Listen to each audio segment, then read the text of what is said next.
तैयार रहिए। स्टार्ट।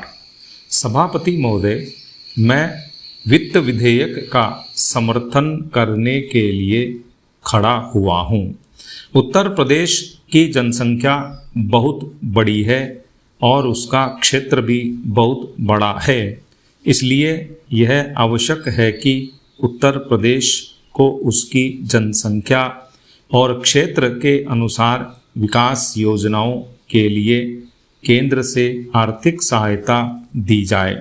इसके बिना उत्तर प्रदेश की उन्नति होना असंभव है। भारत का किसान इस देश का जीवन है। किसान पर ही सारी खुशहाली और उन्नति निर्भर करती है। अगर उसका जीवन समृद्ध होगा तो देश भी समृद्ध होगा। इसलिए यह आवश्यक है कि किसान के दैनिक जीवन की चीज़ें सस्ती हों और उसके खाद और कृषि यंत्र आदि सस्ते दामों पर मिल जाएं।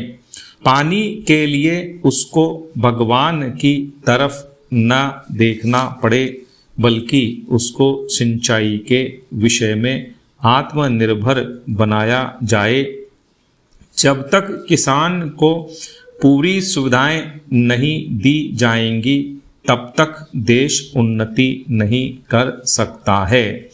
मेरा यह भी निवेदन है कि जिन परिवारों में खेती का काम होता है, उन परिवारों के बच्चों को कृषि विभाग में नौकरी देनी चाहिए। यह मैं आवश्यक समझता हूँ, क्योंकि उन्हें कृषि के बारे में व्यावहारिक ज्ञान होता है। पैरा। सभापति महोदय, वर्तमान सरकार ने समाजवाद की नीति अपनाई है और सरकार समाजवाद की तरफ कदम बढ़ा रही है। लेकिन हम देखते हैं कि बड़े और छोटे सरकारी कर्मचारियों के वेतन में बड़ा फर्क है।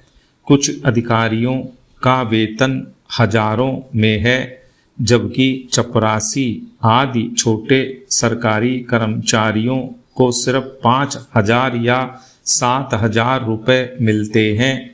आज वेतन में यह जो फर्क है वह समाप्त होना चाहिए।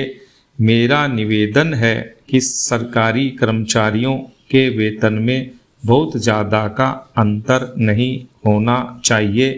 तभी हम कह सकते हैं कि हिंदुस्तान में समाजवाद है।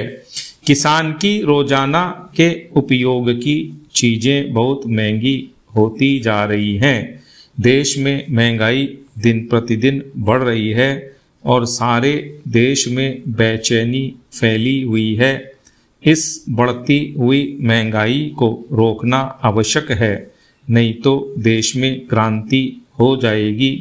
आप इस सच्चाई को छिपा नहीं सकते कि आज देश में चारों तरफ बड़ा असंतोष है और लोग बड़ी आशा से हमारी तरफ देख रहे हैं।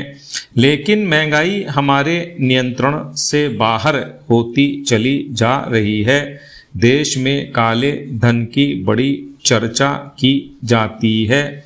उसको निकालने के लिए बड़े प्रयत्न किए गए हैं। स्टॉप।